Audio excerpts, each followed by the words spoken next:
Okay, so I wanted to come back on and let you know what's been going on. So I had a food allergy on Monday, the day after my 6 month carnivore anniversary. Carniversary. I had shrimp.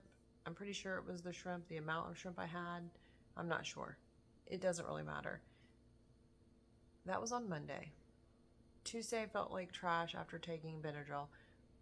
Wednesday I felt great, and then last Thursday I started noticing my eye was having some trouble. I was having a lot of pain in it as it was dilating and constricting and light sensitive, and I knew what that was. That's uveitis.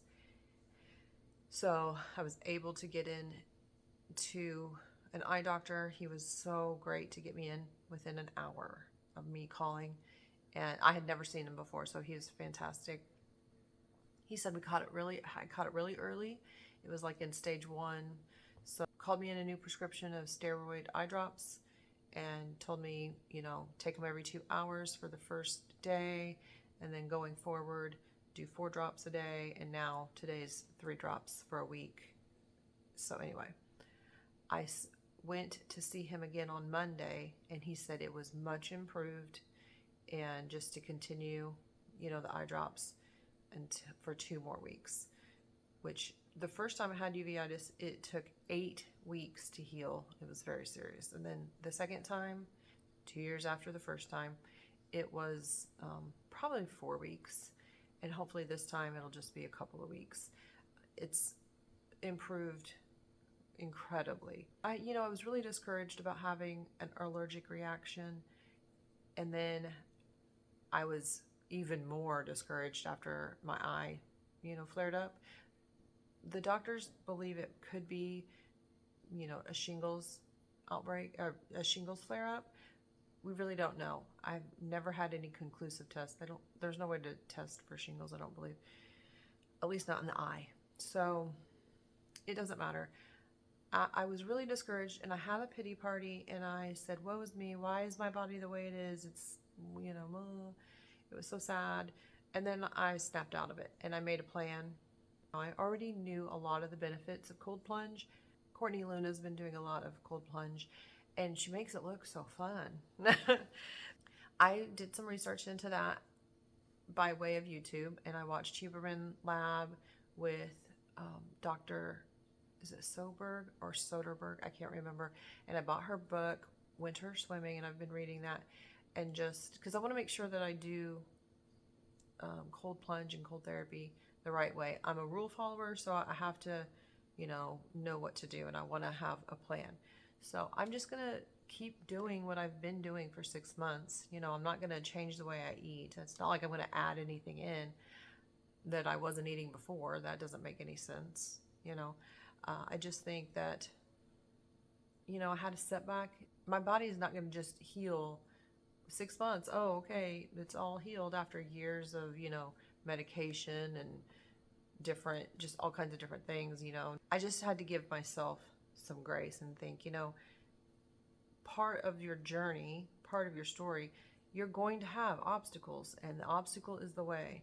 Does that mean, oh, let me go and eat all the things that I know will give me tremendous inflammation, like nuts and seeds and, vegetables that I don't like? No. I did consider doing the lion diet, but I eat beef. I don't eat any other type of meat. I don't eat pork. I already know I'm kind of sensitive to it, so I don't eat. I won't be eating pork for a while. I had not even been eating eggs, which I will. I did start eating eggs the last couple of days just because I was wanting them, so I thought I'm going to eat them. Beef, normal, that's my normal. I do eat butter, and I do drink coffee. Those two things don't bother me. I talked to Dale about doing lion diet, and that lion diet is hard for me because I don't feel very energetic, because it's just so much meat and not, I like getting some of my fat from butter. Okay. He said, don't eliminate more things. He said, just keep doing what you're doing, and then add in some things like the cold therapy. So we've been sleeping in a cold bedroom for months, but we really ratcheted it down to like the last 4 nights we've slept with at 65. My kids are at my brother's house with his family, and you know, we haven't gotten cold. Even Dale, who hates the cold, he hasn't gotten cold either.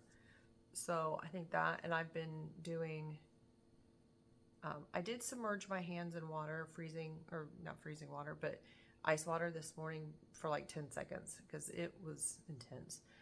And then I also did my face. You know, you have a lot of the cold receptors in your face. So start doing that. It'll get you used to, a cold plunge.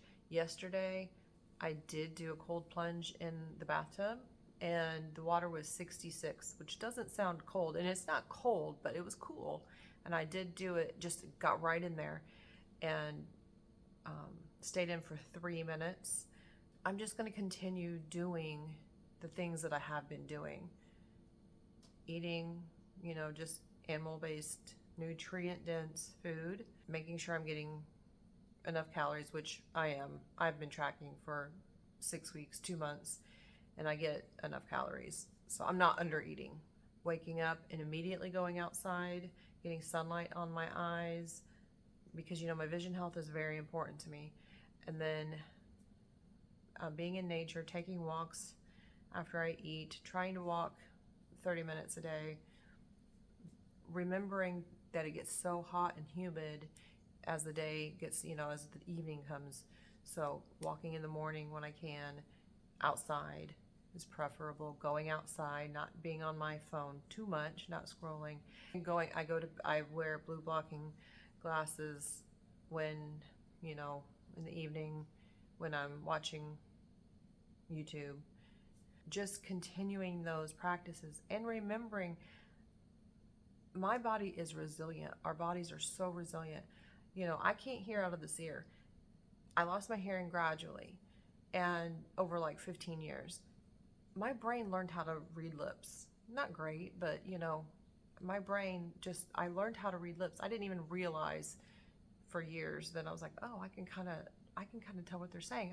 I can see them and I can see their face, but I can't hear them because I'm in a crowded space. And when you're hearing impaired, a crowded space is your worst enemy. You can't hear anything because you can't pinpoint, So if my brain can do that, so I only have one balance system. Everyone has 2 balance systems. You have your inner ear is a balance system. You have your right side and your left side, and mine is gone because they drilled it out to cure my Meniere's disease, which is an inner ear disorder that's hell.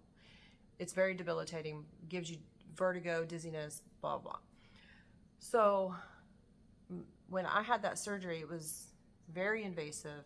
And when I woke up in the hospital, my brain and my eyes had to relearn how to filter or understand the information that my eyes were getting. So my brain had to know, oh wait, we don't have what's going on, So my eyes were like going like this. It's called nystagmus, because my brain couldn't figure out what kind of signals it was getting from my eyes.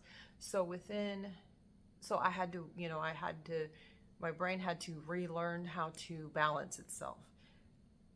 This is a complex system, and within 3 weeks, after I was in the hospital for 3 days after that surgery, and within 3 weeks, my brain had learned how to keep me balanced and walk. I can jog. I don't run really, but I can do things. I don't stumble.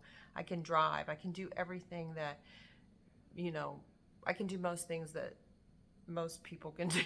I decided that I'm going to focus on how resilient my body is. If I can relearn how to balance myself, my brain can do that, and learn how to read lips after, because I'm deaf in this ear, I can continue to do what I've been doing. And I'm going to have more setbacks. but I'm going to keep going. So now it's day 191, and I'm just going to keep going.